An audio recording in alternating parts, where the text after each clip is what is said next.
விவிலியம் அறிவோம். வணக்கம் அன்பர்களே. இன்று நாம் அறிய போகும் பகுதி செப்பனியா அதிகாரம் 3, எருசலேமின் பாவமும் மீட்பும். கலகம் செய்ததும் தீட்டுப்பட்டதும் மக்களை ஒடுக்கியதுமான நகருக்கு ஐயோ கேடு. எந்த சொல்லுக்கும் அவள் செவி சாய்ப்பதில்லை, கண்டிப்புரையை அவள் ஏற்பதும் இல்லை. ஆண்டவர் மேல் அவள் நம்பிக்கை வைப்பதில்லை, தன் கடவுளை அண்டி வருவதும் இல்லை. அந்நகரின் தலைவர்கள் கர்ச்சனை செய்யும் சிங்கங்கள், அதன் நீதிபதிகள் மாலையில் கிடைப்பதை காலை வரை வைத்திராத ஓநாய்கள். அதன் இறைவாக்கினர் வீண் பெருமை பேசும் வஞ்சகமிக்க மனிதர். அதன் குருக்கள் புனிதமானதை களங்கப்படுத்தி திருச்சட்டத்தை உதறி தள்ளுபவர்கள். அதனுள் இருக்கும் ஆண்டவரோ நீதி உள்ளவர், அவர் கொடுமை செய்யாதவர். காலைதோறும் அவர் தமது தீர்ப்பை வழங்குகின்றார், வைகரை தோறும் அது தவறாமல் வெளிப்படும். ஆனால் கொடியவனுக்கு வெட்கமே இல்லை. வேற்றினத்தாரை நான் வெட்டி வீழ்த்தினேன், அவர்களுடைய கோட்டைகளை தகர்த்தெறிந்தேன், அவர்களுடைய தெருக்களை வெறுமையாக்கினேன்.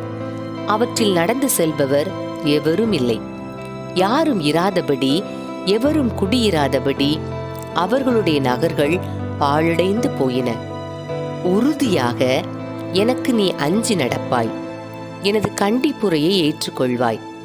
நான் வழங்கிய தண்டனை தீர்ப்புகளை எல்லாம் நீ மறக்க மாட்டாய் என்று நான் எண்ணினேன்.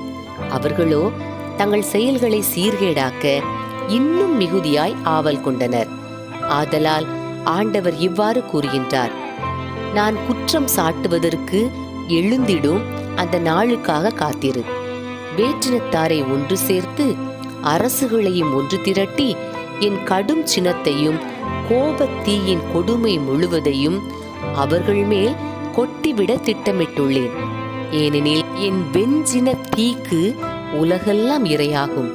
அக்காலத்தில் நான் மக்களினங்களுக்கு தூய நாவினை அருள்வேன். அப்போது அவர்கள் அனைவரும் ஆண்டவரின் பெயரால் மன்றாடி ஒருமனப்பட்டு அவருக்கு பணிபுரிவார்கள். எத்தியோப்பியாவின் ஆறுகளுக்கும் அப்பால் இருந்து என்னை மன்றாடுவோர், சிதறுண்ட என் மக்கள் எனக்கு காணிக்கை கொண்டு வருவார்கள். எனக்கு எதிராக எழுந்து நீ செய்த குற்றங்களை முன்னிட்டு அந்நாளில் அவமானம் அடைய மாட்டாய். ஏனெனில் அப்பொழுது இருமாப்புடன் கழித்திருப்போரை உன்னிடமிருந்து அகற்றி விடுவேன். இனி ஒருபோதும் எனது திருமலையில் செருக்கடைய மாட்டாய். ஏழை எளியோரை உன் நடுவில் நான் விட்டு வைப்பேன். அவர்கள் ஆண்டவரின் பெயரில் நம்பிக்கை கொள்வார்கள். இஸ்ரேலில் எஞ்சியோர் கொடுமை செய்ய மாட்டார்கள்.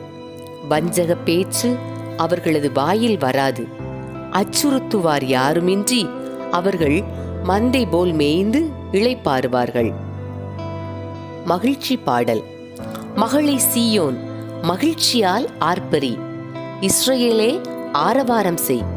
மகளே எருசலேம், உன் முழு உள்ளத்தோடு அகமகிழ்ந்து அக்களி. ஆண்டவர் உன் தண்டனை தீர்ப்பை தள்ளிவிட்டார், உன் பகைவர்களை அப்புறப்படுத்தினார். இஸ்ரேலின் அரசராகிய ஆண்டவர் உன் நடுவில் இருக்கின்றார். நீ இனி எந்த தீங்கிற்கும் அஞ்ச மாட்டாய். அந்நாளில் எருசலேமை நோக்கி இவ்வாறு கூறப்படும்: சீயோனே, அஞ்ச வேண்டாம், உன் கைகள் சோர்வடைய வேண்டாம். உன் கடவுளாகிய ஆண்டவர் உன் நடுவில் இருக்கின்றார். அவர் மாவீரர், மீட்பு அளிப்பவர். உன் பொருட்டு அவர் மகிழ்ந்து களி கூறுவார். தம் அன்பினால் உனக்கு புத்துயிர் அளிப்பார். உன்னை குறித்து மகிழ்ந்து ஆடி பாடுவார். அது திருவிழா காலம் போல் இருக்கும். உனது துன்பத்தை அகற்றிவிட்டேன், ஆகவே இனி நீ இழிவடைய மாட்டாய். இதோ உன்னை ஒடுக்கியவர்களை அந்நாளில் நான் தண்டிப்பேன். கால் ஊனமுற்றவர்களை காப்பாற்றுவேன். ஒதுக்கப்பட்டவர்களை ஒன்று சேர்ப்பேன்.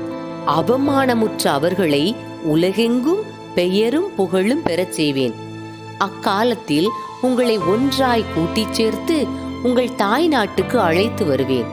ஆம், உங்கள் கண் முன்பாகவே உங்களை முன்னைய நன்னிலைக்கு உயர்த்தி உலகின் எல்லா மக்களிடையேயும் நீங்கள் பெயரும் புகழும் பெறுமாறு செய்வேன்.